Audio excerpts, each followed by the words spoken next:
Hey, welcome back. Now that we understand binary data, buffers, and character encodings, we're now ready to move on and discuss how to deal with files inside of Node.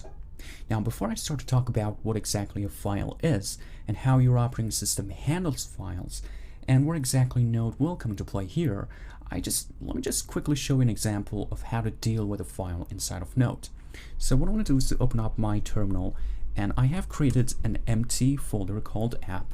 And inside of it, I'm going to create a new file called app.js. And I'm just going to open up this folder inside of my code editor like this. All right, now, before I write any code, I'm going to go ahead and create a file in that folder, in that app folder. And I'm just going to call it text.txt. And inside of this file, I'm just going to put some random text. So some random text.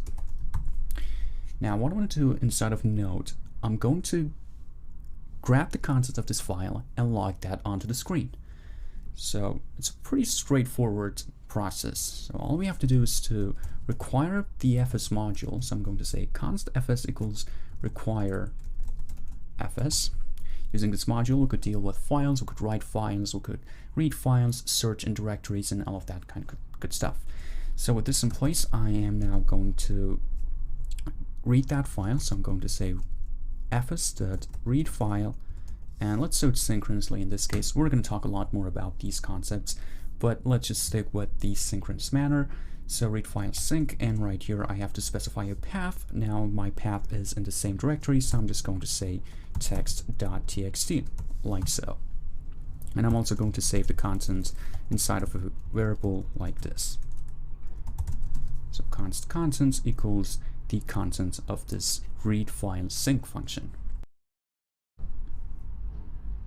Now with this in place, we could now log this content onto the screen. So I'm going to say console.log content.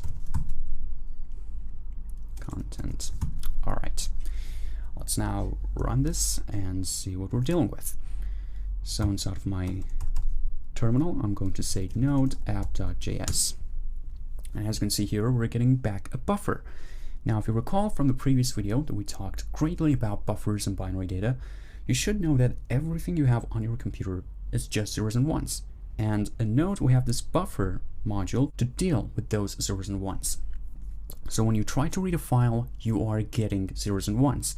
And with this buffer module here, you could actually, well, read them. You could do encodings on it, convert it back to string, or maybe convert a string to binary, and a lot more that we talked greatly in the previous video. So if you don't understand what this buffer is, please go ahead and watch that previous video.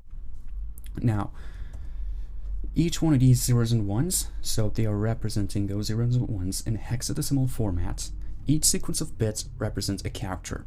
So this sum here might mean, I'm not sure, but maybe this zeros and ones. This O might mean another sequence of bits. Hey, this is Future Me, and in the video I just said something that is not super accurate. So I just said that this character S might mean this sequence of bits, and this O might mean this sequence of bits. Now the problem with this is that we are using UTF-8. So the character encoding in this case, if you look here down at the bottom, the character encoding is specified to be UTF-8.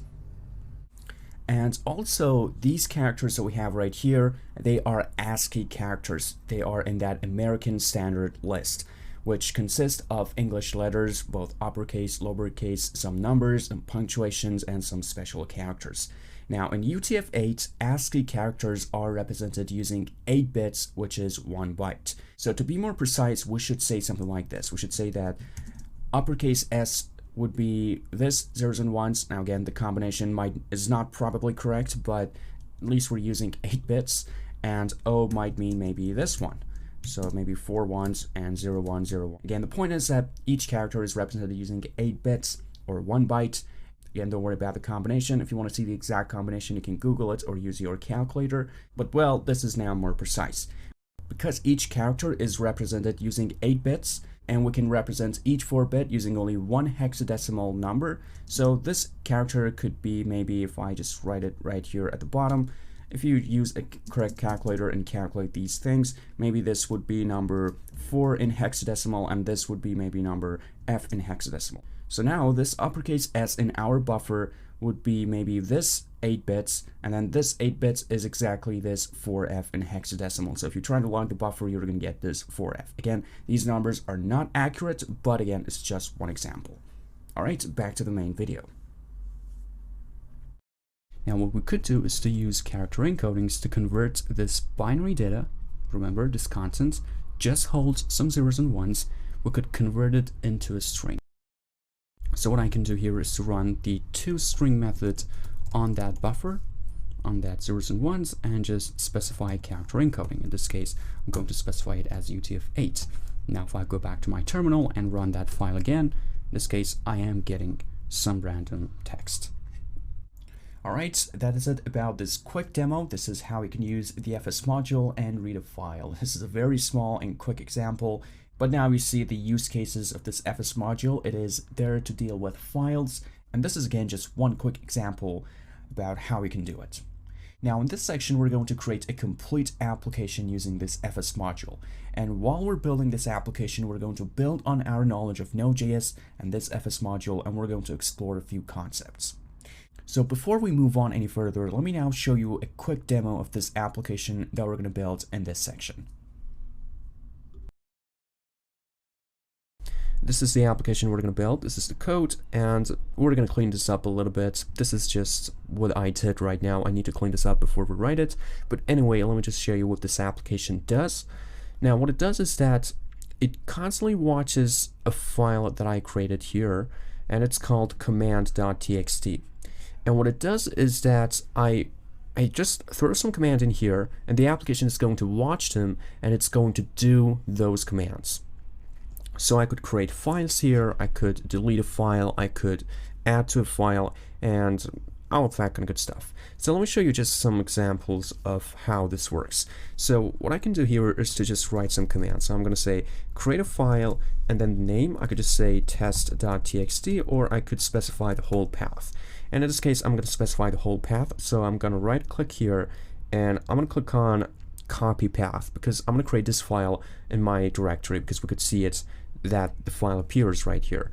So I'm going to paste that in, users, Joseph desktop, app, and then in this folder, which is my working directory, this app folder, I'm going to create a file called, I don't know, my new file.txt.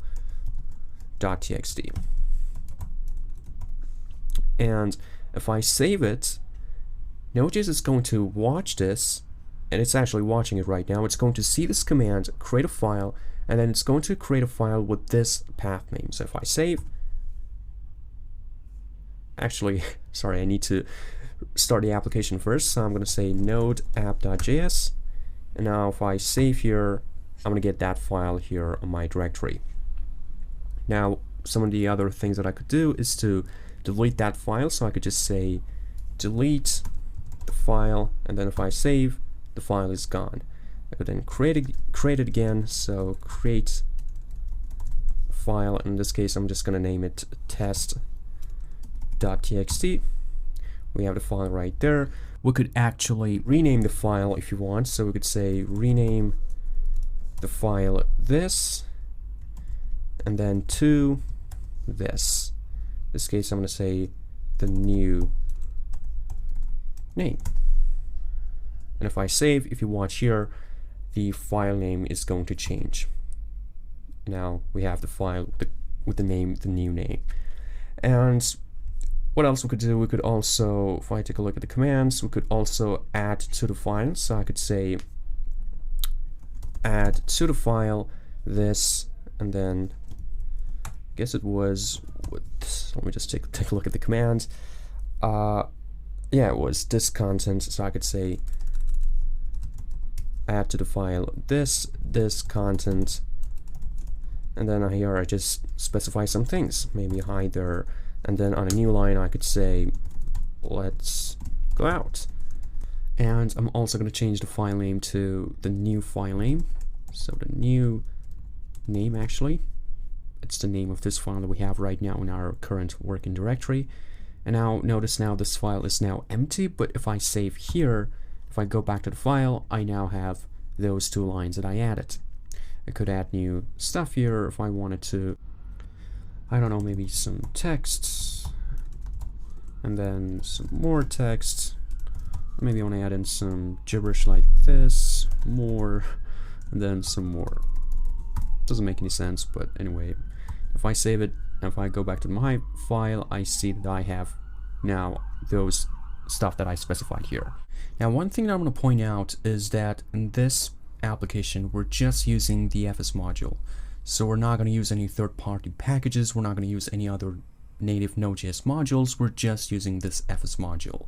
So we're using this to watch that file whenever we save the file, and then we're reading those commands, and then we're executing them. And yeah, this is pretty much it. Now, before we start to write this program, before we start to build it, let's take some time and try to understand what exactly files are. So what in the world a file is? What does a file represent? So now we're going to take a moment and have a small discussion about files in general. So we're going to step away from Node.js for just a second and try to understand some concepts in the operating system itself. So let's discuss that in the next video. I'll see you there.